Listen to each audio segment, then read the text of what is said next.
தமிழகம் முழுவதும் வீதி வீதியாக கிராமத்துல மக்களை சந்தித்துக் கொண்டிருக்கின்றோம். ஒரு பெரிய மாநாட்டில் சந்திப்பது வேறு. திருச்சியில, மதுரையில, மதுராந்தகத்துல எல்லோரும் வர முடியாது, வந்து பார்க்கவும் முடியாதுங்க, பக்கத்துல இருந்து பேசவும் முடியாது. அதனால்தான் இன்று பாரதிய ஜனதா கட்சி நம்முடைய தேசிய ஜனநாயக கூட்டணியுடைய எல்லா தலைவர்களும், அனைத்து இந்திய அண்ணா திராவிட முன்னேற்ற கழகம், பாட்டாளி மக்கள் கட்சி, தமிழ் மாநில காங்கிரஸ் கூட்டணியில் இருக்கக்கூடிய எல்லா தலைவர்களையும் ஒரே மேடையில கொண்டு வந்து பூத் அளவுல, தெருவுல, நகரத்துல, கிராமத்துல உங்களிடம் பேச வேண்டும் என்பதற்காக இந்த கூட்டம் நடந்து கொண்டிருக்கிறது. நீங்க ரொம்ப ஆச்சரியப்படுவீங்க. இந்த கூட்டத்தை பொறுத்தவரை 3 பூத் மட்டுமே. பூத் 121, 122, 123, 3 பூத்தினுடைய கூட்டம். தமிழகத்தில் பாரதிய ஜனதா கட்சி 22,000 இடத்துல இது போன்ற கூட்டத்தை ஏற்பாடு செய்திருக்கின்றோம். நேற்று வரை 7,300 இடத்துல தெருமுனை பிரச்சார கூட்டமாக நடத்தி முடித்திருக்கின்றோம். அடுத்து இன்னும் ஒரு 5 நாட்கள்ல மிச்சம் இருக்கக்கூடிய 15,000 இடத்துல நடத்தணும். அதனால் இந்த பகுதியில் மிகச் சிறப்பாக இதை நடத்தி கொண்டிருக்கக்கூடிய இந்த தெருமுனை பிரச்சார கூட்டத்தினுடைய தலைவராக இருக்கக்கூடிய நம்முடைய ஒன்றிய தலைவர், பாரதிய ஜனதா கட்சியினுடைய ஒன்றிய தலைவராக இருக்கக்கூடிய அண்ணன் தங்கவேல் அவர்களுக்கு என்னுடைய மனமார்ந்த நன்றிகளை தெரிவித்துக் கொள்கின்றேன். அதே நேரத்தில் நம்முடைய மாவட்ட தலைவராக இருக்கக்கூடிய அருமை அண்ணன் செந்தில்நாதன் அவர்கள் நிறைய வழக்குகள் வாங்கிட்டே இருக்கிறாங்க. ஏன்னா எப்பொழுதுமே ஒரு மக்களுக்காக தொடர்ந்து ஆக்ரோஷமாக பேசும் பொழுது, அதுவும் திராவிட முன்னேற்ற கழகம் எப்பொழுதெல்லாம் ஆட்சியில் இருக்கிறாங்களோ நிறைய வழக்கு போடுறாங்க.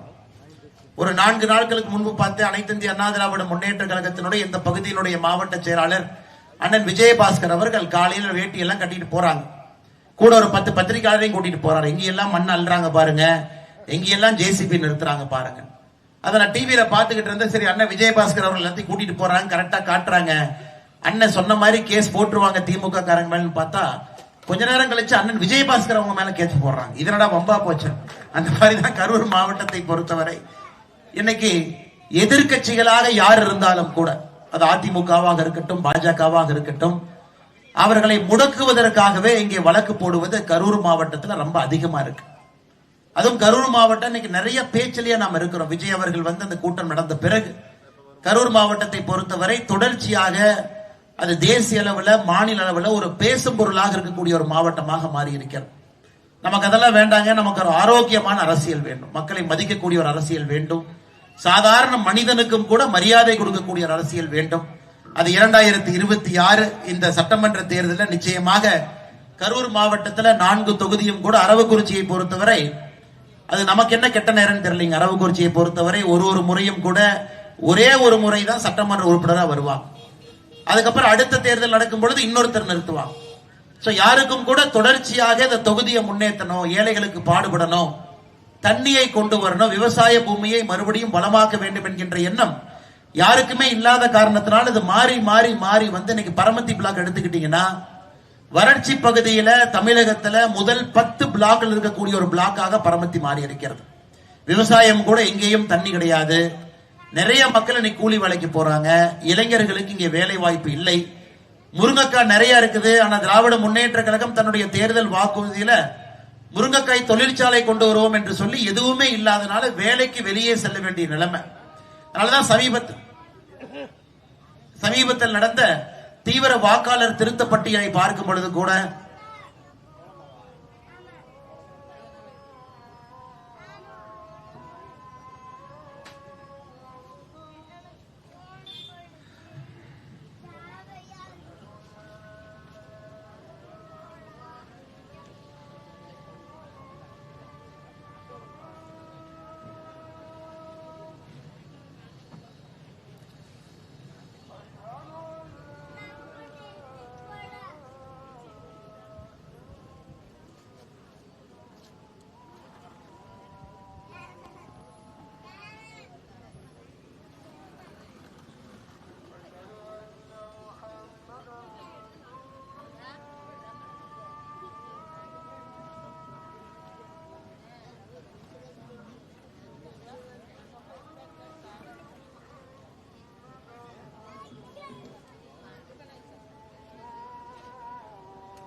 அதை பார்க்கும் பொழுது இந்த தொகுதியினுடைய முன்னேற்றத்திற்காக யாருமே பாடுபடுற மாதிரி தெரியலீங்க.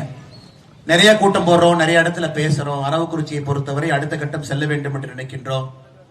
இந்த முறையும் கூட நிச்சயமாக நீங்கள் எல்லாம் ஒரு பெரிய மாற்றத்திற்காக எங்களோடு நிற்க வேண்டும் என்கின்ற அன்பான வேண்டுகோளையும் வைக்கின்றோம். தீவிர வாக்காளர் சிறப்பு திருத்த பட்டியலுக்கு பிறகு அரவக்குறிச்சி பாத்தீங்கன்னா 1,84,000 வாக்காளர்கள் இருக்கிறாங்க. இன்னைக்கு தமிழகத்துல வாக்காளர்கள் குறைவாக இருக்கக்கூடிய ஒரு சட்டமன்ற தொகுதியில அரவக்குறிச்சியும் ஒன்றுதான். ஏன்னா நிறைய பேர் வெளியே போயிட்டு இருக்கிறாங்க. போன தேர்தலில் 2,05,000 பேர் இருந்தாங்க. இந்த தேர்தலில் 1,84,000 பேர். அப்ப நீங்க கணக்கு போட்டு பாத்தீங்கன்னா 21,000 பேர் போன தேர்தலில் இருந்தவங்க இந்த தேர்தலில் கிடையாது. இது இப்படியே மாறிக்கிட்டே போச்சுன்னா 1,90, இப்படியே மாறிக்கிட்டே போச்சுன்னாங்க 1,70, 1,60, 1,50 வரைக்கும் வந்துடும். ஏன்னா நிறைய இளைஞர்கள் தொகுதியை விட்டு வெளியே போறாங்க. வெளியே போய் அங்க அவங்க அட்ரஸ் வச்சுக்கிறாங்க, அங்க அவங்க வாக்காளர் பட்டியலை மாத்திக்கிறாங்க. இதெல்லாம் நமக்கு இருக்கக்கூடிய ஒரு அபாய சின்னம். அதனால இது எல்லாம் நீங்க மனசில் எடுத்துக்கிட்டு எந்த அளவுக்கு அரவக்குறிச்சியினுடைய முன்னேற்றம் இந்த முறை அடுத்த கட்டம் செல்ல வேண்டும், வளர்ச்சி வரணும், தொழிற்சாலை வரணும், விவசாயத்தை நம்பி இருக்கக்கூடிய மக்களுக்கு ஒரு நல்ல ஒரு எதிர்காலத்தை உருவாக்கி கொடுக்கணும். அதெல்லாம் நீங்க யோசிக்கணும். ஒரு பக்கம் நம்ம நிறைய விஷயம் உங்க முன்னாடி பேச போறோம். ஊழல் அதிகமாயிருச்சு, உங்களுக்கு தெரியும். இன்னைக்கு பெண்கள் கஷ்டத்துல இருக்கிறாங்க, எந்த மாற்று கருத்துமே கிடையாது. திராவிட முன்னேற்ற கழகம் ஆட்சிக்கு வரும் பொழுது என்ன சொன்னாங்கன்னு உங்களுக்கு தெரியும். ஒரு மாதமும் கூட நம்முடைய சகோதரிகளுக்கு 1000 ரூபாய் கொடுப்போம். உங்களுக்கு தெரியும், முதல் வருஷம் புள்ள கொடுக்கல, நம்ம கேட்டோம் 12 மாசம் ஏன் கொடுக்கல. 2வது வருஷமும் கொடுக்கல, 24 மாசம் ஏன் கொடுக்கல. 28 மாசம், அதாவது 2.5 ஆண்டுகள் கழித்து பாராளுமன்ற தேர்தலுக்கு முன்பு 80 லட்சம் மகளிருக்கு ஆரம்பிச்சாங்க. 80 லட்சம் மகளிருக்கு நாங்க 1000 ரூபாய் கொடுப்போம். சண்டை போட்டு இன்னைக்கு 1,30 லட்சம் தாய்மார்களுக்கு மாசம் 1000 ரூபாய் திராவிட முன்னேற்ற கழகத்தினுடைய அரசு கடந்த 32 மாசம் மட்டும் கொடுக்கிறாங்க. அப்படின்னா அந்த பணம் வாங்கக்கூடிய தாய்மார்களுக்கு வங்கி கணக்குக்கு வரக்கூடிய வரவு 32,000 ரூபாய் உங்க வங்கி கணக்குக்கு வந்திருக்கு. நியாயப்படி 60,000 ரூபாய் வந்திருக்கணும். முதல் 28,000 வரல, வெறும் 32,000 வந்திருக்கு. அதன் பிறகு பொங்கல் 5 ஆண்டு. தமிழர்களை பொறுத்தவரை எல்லா வருஷமே பொங்கல் வரும். ஆனா திமுகவை பொறுத்தவரை தேர்தல் வரும் பொழுது மட்டும்தான் பொங்கல் ஞாபகத்துக்கு வரும். 2024 பாராளுமன்ற தேர்தல் அன்னைக்கு பொங்கல் ஞாபகத்துக்கு வந்துச்சு. 2026 சட்டமன்ற தேர்தல் மறுபடியும் பொங்கல் ஞாபகத்துக்கு வந்திருக்கு. இந்த 2 பொங்கல், இந்த முறை பொங்கலுக்கு ஒரு 3000, ஆட்சி வந்த உடனே 1000, 2024 பாராளுமன்ற தேர்தல் பொங்கல் 1000. இந்த 5 வருஷத்துல 2 பொங்கலுக்கு பணம் கொடுக்கல. பொங்கலுக்காக அவர்கள் கொடுத்தது 5000. இன்னைக்கு புதுசா ஒன்னு ஆரம்பிச்சிருக்கிறாங்க. கோடை காலம் வரப்போகுது, வெயில் அதிகமா வரப்போகுது, அதனால 2000. தேர்தல் அப்ப மட்டும்தான் வெயில் காலம் வரும் உங்களுக்கு, தேர்தலுக்கு முன்பு வெயில் காலம் வராது. இதையெல்லாம் கூட்டி கழிச்சு பாத்தீங்கன்னா 32,000 ரூபாய் நம்முடைய மகளிருக்கு வந்த உதவித்தொகை, 3000 ரூபாய் இந்த பொங்கலுக்கு, 2000 ரூபாய் கோடைகால சிறப்பு சலுகை, மொத்தமா 5000 ரூபாய், 37,000 ரூபாய் உங்க வங்கி கணக்குக்கு வந்திருக்கு. ஆனா அவங்க எல்லாத்துக்குமே ரேஷன் அட்டை இருக்கு. தமிழ்நாட்டில் 2.25 கோடி ரேஷன் அட்டை இருக்குதுங்க. திராவிட முன்னேற்ற கழகம் ஆட்சிக்கு வந்த பொழுது மொத்த கடன் கேட்டீங்கன்னா 4,52,000 கோடி. அப்ப ஒரு ரேஷன் அட்டையை கழிச்சு பாத்தீங்கன்னா ஒரு ரேஷன் அட்டையின் மீது எவ்வளவு கடன் பாத்தீங்கன்னா ஒரு 2.5 லட்சம் ஒரு ரேஷன் அட்டையின் மீது இருந்தது. இன்னைக்கு தமிழகத்தினுடைய கடன் 10 லட்சம் கோடியை தாண்டி இருக்கு. 10,62,000 கோடி. ஒரு ரேஷன் அட்டையின் மீது 4,82,000. உங்களுக்கு கொடுத்தது 37,000. ஆனா ஒரு ரேஷன் அட்டையின் மீது ஏற்றப்பட்ட கடன் 2,60,000. 5 வருஷத்துல போனஸ். சும்மா இருந்த நம்மளைய கூப்பிட்டு நடுத்தரவுல இறக்கி விட்டுட்டு ஒரு தமிழன் மீதும் கடனை வாங்கி வாங்கி இன்னைக்கு ஒரு ரேஷன் அட்டையின் மீது இந்த 5 ஆண்டுகள்ல வாங்கி இருக்கக்கூடிய கடன் மட்டுமே 2,60,000. நீங்க நியாயமா பாருங்க. இதற்கு முன்பு தமிழகத்தில் எத்தனையோ முதலமைச்சர்கள் இருந்திருக்கிறாங்க. கர்ம வீரர் காமராஜர் ஐயா, புரட்சி தலைவர் டாக்டர் எம்ஜிஆர் ஐயா, நம்முடைய அம்மா ஜெயலலிதா அவர்கள். இன்னைக்கு அவர்களுடைய பிறந்த நாளும் கூட, நம்முடைய புரட்சி தலைவர் அம்மாவுடைய பிறந்த நாளும் கூட இன்னைக்கு பிப்ரவரி 24ஆம் தேதி. எங்கேயுமே ஒரே ஒரு தலைவரை பார்ப்பீங்க, ஒரு முதலமைச்சரை பார்ப்பீங்க. ஆனா திராவிட முன்னேற்ற கழகத்தை பொறுத்த வரைக்கும் பாருங்க, அப்பா முதலமைச்சர் இங்க சுத்திட்டு இருக்கிறார், பையன் துணை முதலமைச்சர் ஒரு பக்கம் சுத்துறார். இன்னைக்கு துர்காமாவை பொறுத்தவரை தேர்தல் பக்கத்துல வரனால சாமி கண்ணுக்கு தெரியுவாங்க, அவங்க கோயிலா சுத்துறாங்க கும்பாபிஷேகமா. 3வது முதலமைச்சருடைய மருமகன் சபரீஷன், அவரு ஒரு கம்பெனியை வச்சுக்கிட்டு அவரு சுத்திக்கிட்டு இருக்கிறார். எப்படி இந்த தமிழ்நாடு விளங்குன்னு நீங்க சொல்லுங்க. ஒரே ஒரு குடும்பத்துல 4 பேருக்காக ஆட்சி நடந்து கொண்டிருக்கிறது. முதலமைச்சர், அவருடைய மகன், முதலமைச்சருடைய துணைவியார் துர்காம்மா, அதன் பிறகு முதலமைச்சருடைய மருமகன், 4 பேர் தான் எல்லா பக்கம் சுத்துறாங்க. இதை தாண்டி 5வதுனா முதலமைச்சருடைய தங்கச்சி அக்கா கனிமொழி அவர்கள் அவங்களும் சுத்திக்கிட்டு இருக்கிறாங்க. இதைத்தான் நாம் குடும்ப ஆட்சி குடும்ப ஆட்சி குடும்ப ஆட்சி என்று சொல்லுகின்றோம். ஒரே குடும்பம் மொத்தமா தமிழகத்தை கைப்பற்றி வைத்திருக்கின்றார். நீங்க முதலமைச்சர் அலுவலகத்துக்கு போனா அவங்கதான், இளைஞர் அணிக்கு போனா அவங்கதான், மகளிர் அணிக்கு போனீங்கன்னா அவங்கதான். எங்கே சென்றாலும் கூட ஒரு குடும்பம் மட்டும்தான் 4.5 ஆண்டுகளாக தமிழகத்துல எல்லா இடத்துலயும் இருக்கிறாங்க. அதைத்தான் நம்முடைய தலைவர்கள் சொல்றாங்க, குடும்ப ஆட்சி அகற்ற வேண்டும். ஒரு உண்மையான ஜனநாயகம் பாத்தீங்கன்னா சுப்பிரமணியா இருந்தாலும் அதே மரியாதை இருக்கணும், குப்புசாமி அவர்களாகவும் அதே மரியாதை இருக்கணும், மேடையில் இருக்கக்கூடிய தலைவராக இருந்தாலும் அதே மரியாதை இருக்கணும். ஆனா ஒரே ஒரு குடும்பத்தில் 4-5 பேர் இருந்து கொண்டு கட்சியும் சரி ஜனநாயகத்தையும் சரி ஆட்சியும் சரி கைப்பற்றி வைத்திருக்கின்றார்கள். இதை தமிழகத்தில் இருக்கக்கூடிய நாம் எல்லோரும் நல்லா யோசிக்கணும்.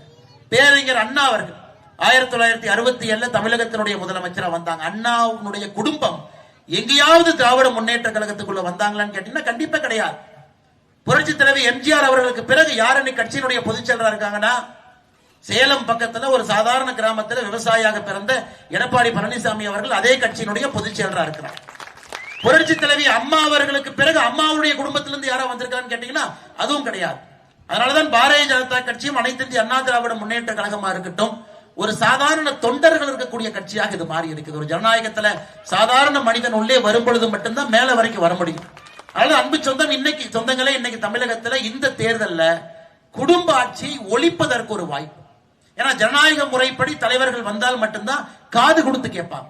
இன்னைக்கு பாருங்க, நான் சொன்னேன் முருங்கைக்காய் பத்தி ஒரு திட்டத்தை சொன்னாங்க, செய்யவே இல்லை. இன்னைக்கு நம்முடைய மாவட்ட தலைவர் சொல்றாங்க, ஆனா நேத்து தான் அப்படியே கிருஷ்ணராயபுரம் பக்கம் வந்து ஒரு கவர்மெண்ட் பில்டிங்கை வாடகைக்கு எடுத்து ஒப்புக்கு சப்பானியாக ஒரு முருங்கைக்காய் தொழிற்சாலையை வந்து அவங்க தொடங்கி வைத்து போயிட்டு இருக்கின்றாங்க. எலெக்ஷனுக்கு எத்தனை நாள் இருக்குதுங்க? 50 நாள் இருக்குது. இது எப்ப ஆரம்பிச்சிருக்குதுங்க? 5 வருஷத்துக்கு முன்னாடி அந்த தொழிற்சாலை ஆரம்பித்து அதுல உற்பத்தியை பெருக்கி அதன் மூலமா விவசாயிகளுடைய முருங்கைக்காயினுடைய விலை ஏறி இந்த பகுதி முழுவதும் முருங்கைக்காய் மரத்தை பயிரிட்டு அதன் மூலமாக வருமானத்தை பெருக்கி இருக்கணும். எப்ப செய்யறாங்க? தேர்தலுக்கு 50 நாளுக்கு முன்பு. இங்க கிருஷ்ணராயபுரத்துல ஒரு அரசாங்க கட்டிடத்தை வாடகைக்கு எடுத்து ஒப்புக்கு சப்பானியை அதை ஆரம்பித்திருக்கின்றார்கள். இதுதாங்க தப்பு. இதான் நம்ம தப்புங்கிறோம். 511 தேர்தல் வாக்குறுதி கொடுத்திருக்கிறார். 4.5 ஆண்டுகள் நம்முடைய முதலமைச்சர் கேட்டீங்கன்னா சொல்லவே மாட்டார். ஆனா எத்தனை தேர்தல் வாக்குறுதி நிறைவேற்றிருக்கிறீங்க? ஒரு வெள்ளை அறிக்கை கொடுங்க. தேர்தல் வாக்குறுதி 1 எப்ப நிறைவேற்றினீங்க? 2. ஒரு படத்துல நம்முடைய வடிவேல் அண்ணன் சொல்லுவார், இன்னைக்கு செவ்வாய்க்கிழமை நான் சண்டை போட மாட்டேன். சரி, புதன்கிழமை சண்டை போடலாம், புதன்கிழமையும் போட மாட்டேன். எப்பனே சண்டை போட்டீங்கன்னா 7 நாள் போட மாட்டேன் பாரு. அது மாதிரி நம்முடைய முதலமைச்சர் அவர்கள் 5 வருஷமா ஒரு நாள் கூட தேர்தல் வாக்குறுதிய 511 தேர்தல் வாக்குறுதி எப்ப நிறைவேற்றணும், எந்த தேதியில் நிறைவேற்றணும் என்று சொல்லவில்லை. அதனாலதான் நீங்க எந்த இதுக்கும் ஏமாந்துடக்கூடாதுங்கம்மா, ரொம்ப முக்கியம். இந்த தேர்தலை பொறுத்தவரை மோடி அவர்கள் தமிழகத்தின் மீது தனி கவனத்தோடு வருகின்றார். தமிழகத்தை முன்னேற்ற வேண்டும் என்று நினைக்கின்றார். நீங்க யோசிச்சு பாருங்க, பீகார் நிதிஷ்குமார் அவர்களோடு நம்ம ஆட்சியில் இருக்கிறோம். பீகார் முன்னேறி கொண்டிருக்கிறது. இன்னைக்கு 5வது முறையாக நிதிஷ்குமார் அவர்கள் அங்க ஆட்சியில் இருக்கிறார். சந்திரபாபு நாயுடு அவர்கள் கூட்டணிக்கு வந்த பிறகு ஆந்திராவுடைய வளர்ச்சியை பாருங்க, அதுவும் வேற கட்டம் போகுது. தமிழகத்தை பொறுத்தவரை நம்முடைய முதலமைச்சர் சண்டை போடுவதற்காகவே இங்க ஆட்சி நடத்துறார். எப்படியாவது மத்திய அரசை வம்புக்கு இழுக்கலாமா, மத்திய அரசின் மீது ஒரு தவறான ஒரு அவப்பெயரை ஏற்படுத்தலாமா. ஆனால் இந்த முறை அமையக்கூடிய நம்முடைய எடப்பாடி பழனிசாமி அண்ணன் தலைமையிலான தேசிய ஜனநாயக கூட்டணியுடைய ஆட்சி ஏப்ரல் மாதத்தில் வரும் பொழுது மத்திய அரசோடு இணக்கமாக இருக்கும் பொழுது நம்முடைய வேகம் என்பது இன்னும் வீரியமாக இருக்கும். அதை நம்ம நல்லா புரிஞ்சுக்கணுங்க. முதலாக ஒரு ஆட்சி மத்திய அரசோடு இணக்கமாக தமிழகத்தில் இருக்க போது மத்திய அரசினுடைய முழு பலத்தையும் பயன்படுத்தி தமிழக மக்களுடைய வளர்ச்சிக்காக இந்த ஆட்சி பாடுபட போகுது. அதனால்தான் நம்முடைய எதிர்க்கட்சி தலைவர் அண்ணன் எடப்பாடி பழனிசாமி அவர்கள் இன்னைக்கு 184 சட்டமன்ற தொகுதி அவரும் மக்களை சந்திச்சுக்கிட்டே அப்படியே வர்றாங்க. எல்லா பக்கம் போயிட்டு வந்துட்டாங்க. அவருக்கு முன்ன கிட்டத்தட்ட 50 தொகுதி பாக்கி இருக்கு. பாரதிய ஜனதா கட்சியினுடைய மாநில தலைவர் நயினார் நாகேந்திரன் அவர்கள் அவரும் மாநிலம் முழுசு ஒரு சுற்றுப்பயணத்தை முடிச்சுட்டு வந்துட்டாங்க. அடுத்த கட்டமாக நாம தெருமுனை பிரச்சார கூட்டம் உங்களை நேரடியா உங்க வீட்டு பக்கத்திலே வந்து சந்திக்கிறோம். இந்த 3 பூத் எதுக்கு இருக்குனாங்க, நீங்க வீட்டுல இருந்து ஒரு 100 மீட்டருக்குள்ள வரணும், இல்ல மிஞ்சி போனா 1/2 கிலோமீட்டருக்குள்ள இந்த கூட்டத்துக்கு வரணும். உங்களை கரூருக்கு வாங்க, திருச்சிக்கு வாங்கன்னு சொல்லக்கூடாது என்பதற்காகத்தான் நம்முடைய தலைவர்கள் இந்த தெருமுனை பிரச்சார கூட்டத்தை போட்டு இங்கே உங்களிடம் பேசிக் கொண்டிருக்கின்றோம். காரணம், தமிழகத்தை பொறுத்தவரை குடும்ப ஆட்சியை ஒழிக்கணும். நம்ம எல்லோரும் ஒரே நேர்கோட்டு பாதையில் இருக்கும். அதே போல இந்த தேர்தலை பொறுத்தவரை இவங்க வர்றாங்க, அவங்க வர்றாங்க, நிறைய பேர் இருக்கிறாங்க. ஒரு 2020 வேர்ல்டு கப் கிரிக்கெட் மேட்ச் நடக்குதுங்க. கனடாவும் ஆடுறாங்க, எல்லாரும் ஆடுறாங்க. ஆனா யார் ஜெயிக்க போறாங்க நம்ம எல்லாருக்குமே தெரியும். அதனால நிறைய கட்சிகள் இருந்தாலும் நிறைய பேர் நான் இதை பண்றேன் அதை பண்றேன்னு சொன்னா கூடங்க அந்த கட்சிக்கு அடிப்படையில் ஒரு தலைவன் இருக்கணும். நாளைக்கு எடப்பாடி பழனிசாமி அவர்கள் முதலமைச்சராக இருந்தாலும் கூட, சென்னையில் இருந்தாலும் கூட, நீங்க யார் அதிகமா நம்புவீங்கன்னா உள்ளூர்ல இருக்கக்கூடிய அந்த கட்சியினுடைய தலைவர்கள் யாருன்னு பாப்பீங்க. இன்னைக்கு அனைத்து இந்திய அண்ணா திராவிட முன்னேற்ற கழகத்தை பொறுத்தவரை நம்முடைய ஒன்றிய செயலாளர் அண்ணன் சேகர் அவங்க இங்க இருக்கிறாங்க. உங்களுக்கு ஒரு பிரச்சனையா, அவர் வீட்டுக்கு போய் அண்ணன் எடப்பாடி என்ன முதலமைச்சராக கூட்டிட்டு போங்கன்னு ஒரு பிரச்சனை பார்க்கலாமா? அடிப்படையிலே ஒரு கட்சிக்கு ஒரு தலைவர்கள் இருக்கணும். அந்த கட்சி ஆட்சிக்கு வரும் பொழுது உங்களுடைய குரலை அவர்கள் செவிசாய்த்து கேட்பார்கள். அதே போல வி.கே. துரைசாமி அவர்கள் மூத்த நம்முடைய தலைவர் அவர்கள் இதற்கு முன்பு ஒன்றிய செயலராக 12 காலம் பாடுபட்ட அண்ணன் அவர்கள் மேடையின் மீது இருக்கின்றார்கள். அதே போல அண்ணன் ரவி அவர்கள் மேடையின் மீது இருக்கின்றார்கள். அதே போல நம்முடைய அருமை அக்கா சாந்தி அவர்கள் இருக்கிறாங்க. இவங்க அனைத்து இந்திய அண்ணா திராவிட முன்னேற்ற கழகம் கட்சியினுடைய இந்த பகுதியினுடைய தலைவர்கள். பிரச்சனைனா போய் பார்க்கலாம். அதே போல பாரதிய ஜனதா கட்சியை பொறுத்தவரை ஏற்கனவே சொன்னது போல தங்கவேல் அண்ணன், நம்முடைய மாவட்ட தலைவர் அண்ணன் செந்தில்நாதன் அவர்கள், துணைத் தலைவர் சக்தி முருகன் அவர்கள், நம்முடைய திருநிலை பகுதியில மக்களுடைய அன்பை எல்லாம் பெற்றிருக்கக்கூடிய நீண்ட நெடுங்காலமாக மருத்துவராக இருக்கக்கூடிய டாக்டர் ரவிச்சந்திரன் அவர்கள் மேடையின் மீது இருக்கின்றார். அவர் இங்க வந்திருக்கிறார் பாருங்க.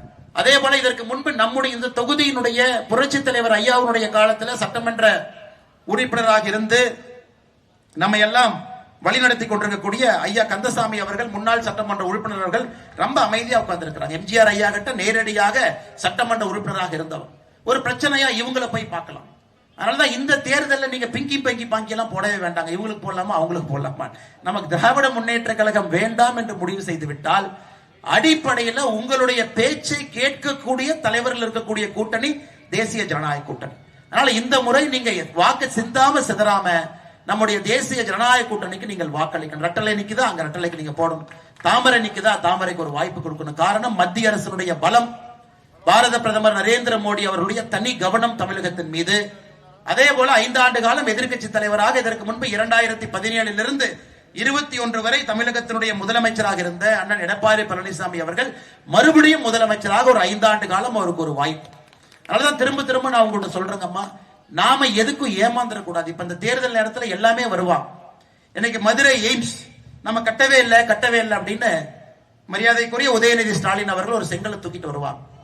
இன்னைக்கு மதுரை எய்ம்ஸ்ல 3 கோடி செங்கலை வைத்து எய்ம்ஸை கட்டி கொண்டிருக்கின்றோம். 3 கோடி செங்கலை வச்சு பிரதமர் அவர்கள் மார்ச் 1ஆம் தேதி அதே மதுரைக்கு வர்றாங்க. 2026 முடியும் பொழுது மதுரை எய்ம்ஸ் மக்களுடைய பயன்பாட்டுக்கு வந்திருக்கும். அது குறிப்பாக அரவக்குறிச்சி மக்களுக்கு அதனுடைய அருமை புரியும். இந்தியாவில் எத்தனையோ எய்ம்ஸ் இருந்தாலும் கூட புதுடெல்லியில் இருக்கக்கூடிய எய்ம்ஸ் அளவுக்கு இன்னொரு பெரிய எய்ம்ஸ் இந்தியாவில் இருக்குன்னா அது மதுரையில வரக்கூடிய எய்ம்ஸ். அந்த அளவுக்கு அதே ஃபெசிலிட்டி, அந்த அளவுக்கு குறிப்பாக நம்முடைய இந்த பகுதி தமிழ்நாடு, கேரளா, கர்நாடகா, ஆந்திரா இந்த எல்லா மாநிலத்துக்கும் கூட ஒரு டெரிஷரி செக்டர், மிக முக்கியமாக அதிநவீன மருத்துவ வசதியோடு இந்த எய்ம்ஸ் வருது. திராவிட முன்னேற்ற கழகம் ஆட்சிக்கு வந்த பிறகு அங்க இருக்கக்கூடிய மரத்தை வெட்டுவதற்கு இவங்க பர்மிஷன் கேட்டாங்க. அம்மா 1.5 வருஷம் டைம் எடுத்துக்கிட்டாங்க. ஒரு மரத்தை வெட்டி அங்க எய்ம்ஸை கட்டுறதுக்கு 1.5 ஆண்டு காலம் திராவிட முன்னேற்ற கழகம் நேரம் எடுத்துக்கொண்டார். இந்த 5 வருஷத்துல எந்த காரணத்திற்கும் கூட எய்ம்ஸ் வரக்கூடாது என்பதற்காக முதலமைச்சர் அவர்கள் ரொம்ப சிரமப்பட்டார். அதையெல்லாம் தாண்டி நீங்களே சொல்லுங்க, மத்திய அரசு ஒரு திட்டத்தை கொண்டு வரலாம்.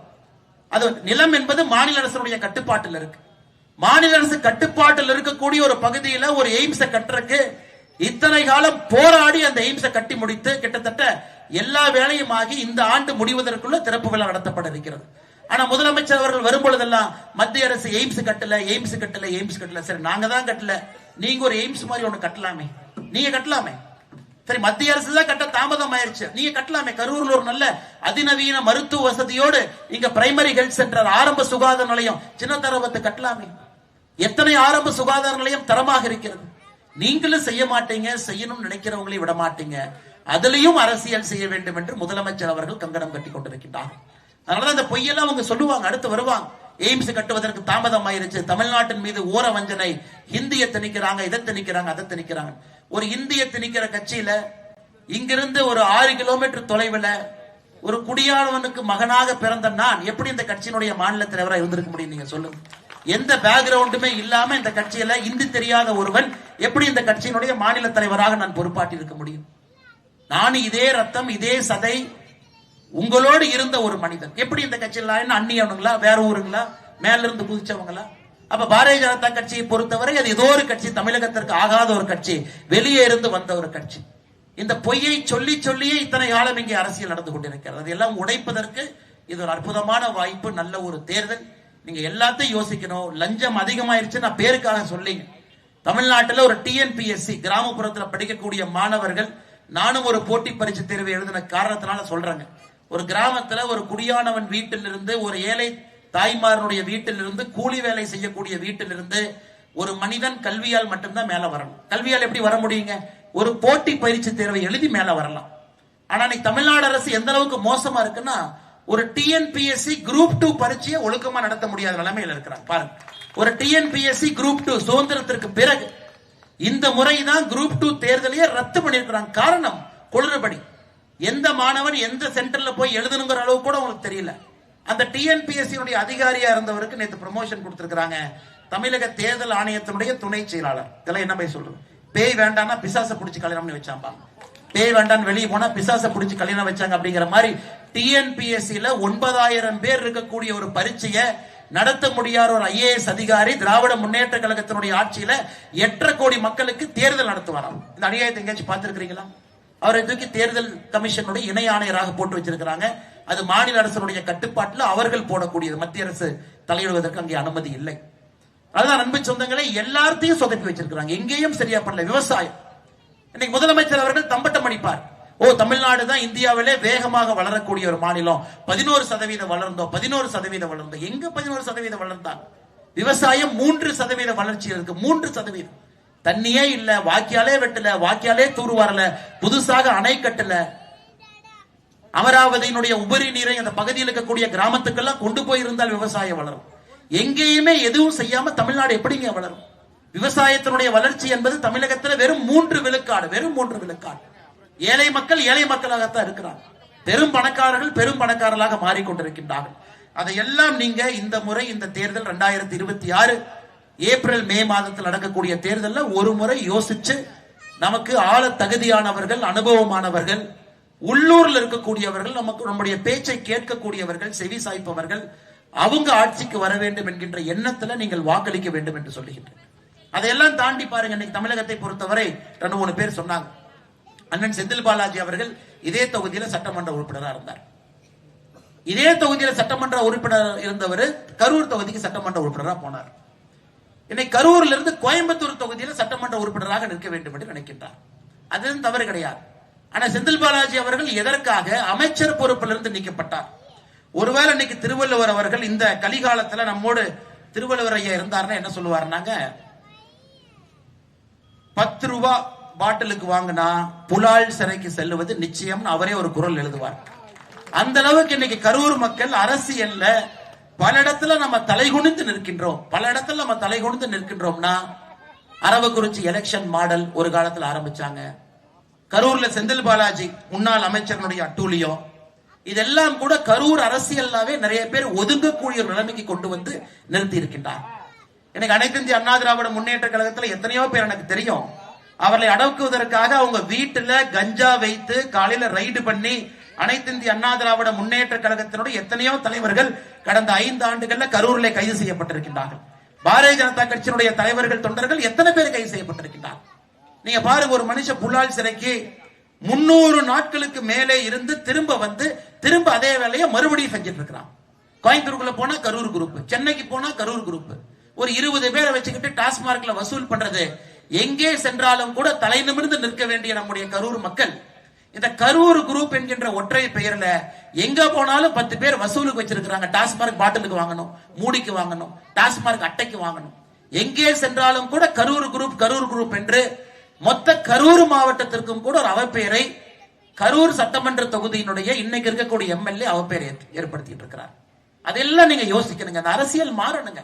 இது போன்ற அரசியல் தாக்கு பிடிக்காதுங்க. இந்த அரசியல் பண்ண முடியாது. இது போன்ற அரசியல் எத்தனை நாளைக்கு இதே போல ஒரு பண அரசியல் என்பது ஏழை மனிதனுக்கு எந்த விதத்தில் அது பயன்படும்? ஒரு தேர்தல் கரூரை பொறுத்தவரை 100 கோடி, 150 கோடி, 200 கோடி தேர்தலாக இருந்தால் எந்த அரசியல்வாதி ஒரு சாதாரண மனிதனுக்கு வேலை செய்வதற்காக இங்கிருந்து பாடுபட போறார்? அதையெல்லாம் இந்த முறை நீங்க யோசிச்சு மாத்தணும். கரூர்ல நல்ல அரசியல் வரணும். ஒரே ஒருவர் இந்த அரசியலை மிக கேவலமாக மோசமாக நடத்தி கொண்டிருக்கின்றார்கள். அது போன்ற அரசியல் நமக்கு வேண்டாம்.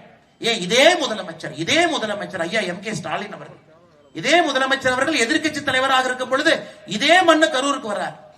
செந்தில் பாலாஜி ஊழல்வாதிங்கிறார், செந்தில் பாலாஜியினுடைய தம்பி அசோக் ஊழல்வாதிங்கிறார். இதே முதலமைச்சர் செந்தில் பாலாஜி கைது செய்யப்பட்ட பிறகு மகாத்மா காந்தியினுடைய வாரிசுங்கிறார். யோசிச்சு பாருங்க, இந்த அநியாயத்தை எங்கேயாச்சும் நீங்க பார்த்திருப்பீங்களா? இதே மண்ணில் வந்து பேசிய ஒரு முதலமைச்சர் அவர்கள் எதிர்க்கட்சி தலைவராக இன்னைக்கு இருந்தாங்க.